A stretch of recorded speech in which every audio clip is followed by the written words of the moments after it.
morning, dear students. We were discussing with the chapter Atomic Nucleus, and of which the radioactivity part is being discussed.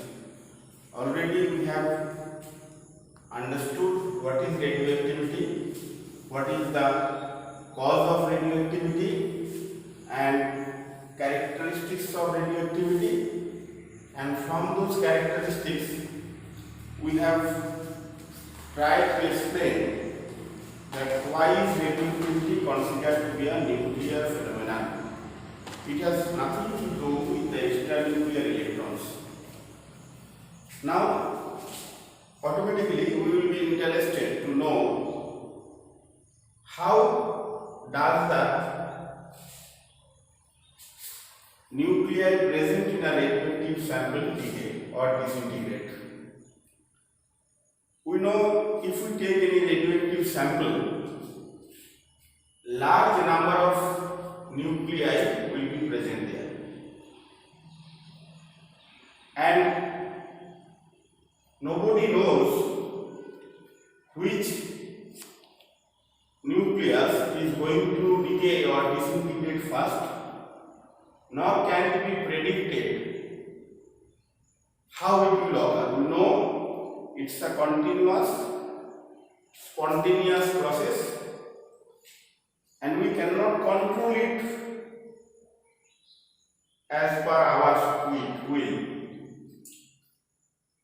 And therefore, it is a completely statistical phenomenon.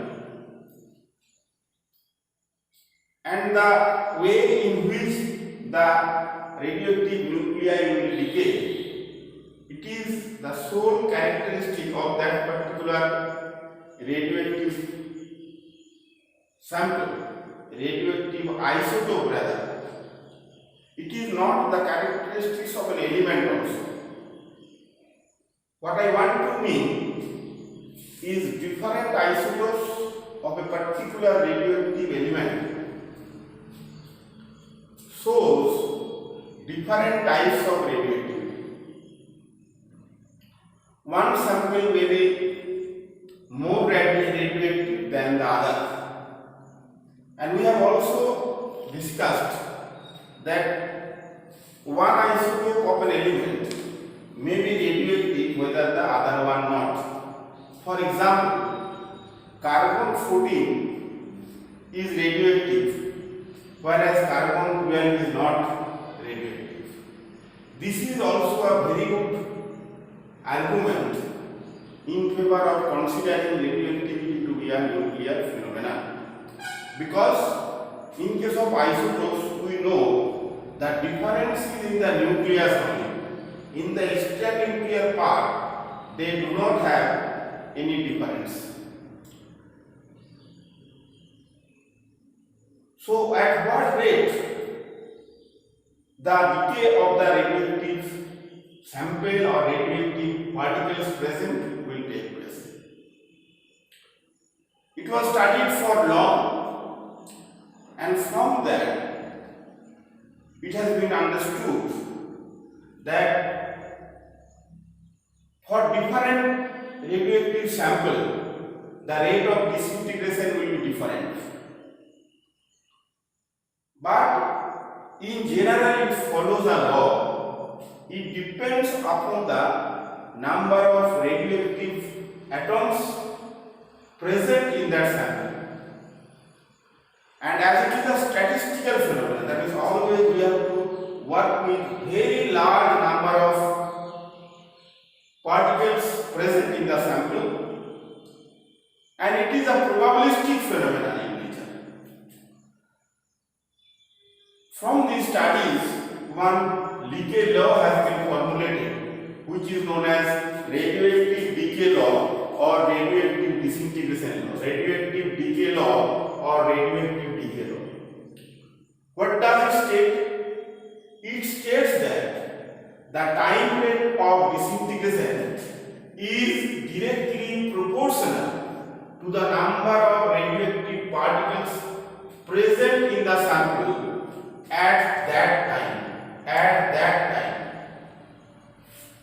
What does it mean? That is, suppose at a particular instant a number of radioactive atoms or radioactive nuclei are present in a sample of particular element. Then the time unit of disintegration, that means dN by dt, we can write in the form of calculus notation, which is by this time you have been familiar, because in class 9 also we discussed, we use this sort of notation. ddt of n, that is the time unit of disintegration, is directly proportional to n. What is n? N is the number of radioactive particles present in the sample at that particular instant when we are calculating or when we are talking about this rate. From this, dNdt is equal to negative of lambda into n, where lambda is the constant of proportionality. Or we can consider it, or we can call it as decay constant. Lambda is the decay constant or disintegration constant, and it is obviously a characteristic of that particular radioactive isotope. It is a characteristic of that particular radioactive isotope. And we have used a negative sign here because you can understand that this will gradually decrease. The number of radioactive particles present in a sample will gradually decrease. To indicate that gradually decrease in it, we have used this negative sign. Now, what we can write from here is dN by n is equal to minus lambda dt. From this, if we integrate, we will arrive at an equation like this: n is equal to n0 e to the power minus lambda into t. N equals to n0 into e to the power minus lambda into t. What is n? N is the number of radioactive samples present in the radioactive particles, radioactive atoms present in the sample at a time t. When at time t is equal to 0, the number of radioactive particles present in the sample was n0. That means this is exponentially decaying. This is an exponential equation, and we can understand the number of radioactive particles present in a sample at any time is an exponential function of the radioactive particles present in the sample at the initial time t is equal to 0, and it will gradually decrease in the exponential form. N is equal to n0 e to the power minus lambda into t. This is the mathematical form of radioactive exponential decay law or disintegration law. If we want to understand it graphically, let us look at this graph. There is a graph. We have plotted a graph to show the variation of the number of radioactive atoms present in the sample at any time with the time duration.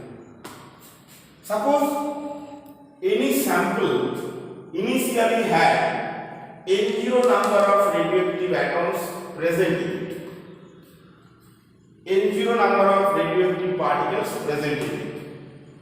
Then if we plot the graph, that along the x-axis we are indicating the time, and along the y-axis we are indicating the number of radioactive particles present in the sample at a particular instant, at a particular time. Then if you follow the graph properly along y-axis, what I have done is I have plotted n0, this is n0 by 2, this is n0 by 4, this is n0 by 8. And along x-axis we have taken equal time intervals. Then the number of the exponential decay curve will be of this nature. It is exponentially decaying. That is, we can understand that it will always have a non-zero value for the number of radioactive particles present in the sample. It will gradually decrease. You can understand, you can see that, but it will not be zero. It will not be zero. So this is the representation of the radioactive exponential decay law in the form of graph. In the form of graph. And what we see from the graph, that if we had n0 number of radioactive particles present in the sample initially, after a certain interval of time, that is represented here and here, this number of radioactive particles in the sample decreases to n0 by 2. After another equal interval of time, it will be half of n0 by 2, that is n0 by 4. After another equal interval of time, it will be n0 by 8, that is half of n0 by 4. And after another equal interval of time, it will be equal to n0 by 16. In this way, gradually it will decrease. So that is radioactive decay law. And from this, we will have two important terms. One is the half-life. One is the half-life of the radioactive sample.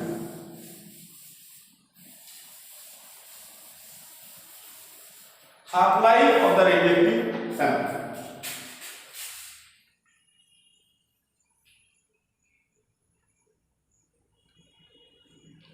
Half-life.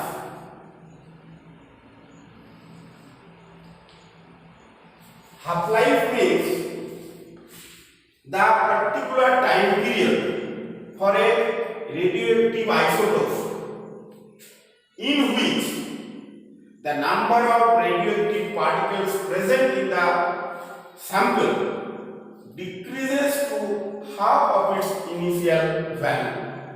The time period in which the number of radioactive particles present in a sample decreases to half of its initial value. What does it mean? If we want to understand, we can see that suppose initially a radioactive sample had 36,000, very small number I am considering, actually it will be very large, 36,000 radioactive particles. And the number of radioactive particles present in it becomes 18,000 after 5 years. Then we will say that this half-life of this radioactive sample is 5 years. It will be 5 years. After another 5 years, it will be 9,000. After another 5 years, it will be 4,500. It will be 4,500. That is the significance of half-life. And if we proceed with the calculation, we shall see we will get T is equal to 0.693 by lambda. T is equal to 0.693 by lambda. T is equal to 0.693 divided by lambda. And this value ranges from few seconds to few years. This value ranges from few years to few years, few seconds to few years. For example, U238, the value of half-life for this one is 4.5 into 10 to the power 7 years. Its half-life is 4.5 into 10 to the power 7 years. Whereas the value of half-life of polonium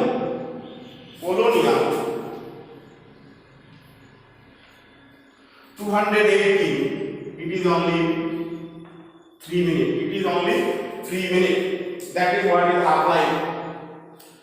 Okay, so that's why at the initially I am stopping here. I will come back with another part of discussion later.